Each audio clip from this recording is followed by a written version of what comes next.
The mouse that entered the beehive. A tiny mouse, hungry and cold, sneaks into a beehive, drawn by the sweet smell of honey and the warmth inside. But it doesn't know this decision will be its last.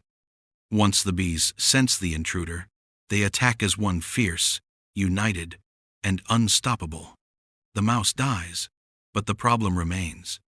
It's too big to carry out. If left inside, it would decay, threatening the entire hive. So the bees do something amazing.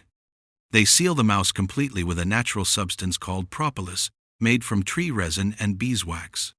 It's antibacterial, antifungal, and moisture-proof. They literally mummify the mouse to keep their home pure. No odor, no infection, no chaos. Just divine instinct, nature's wisdom at work. Because even in death, the bees protect life.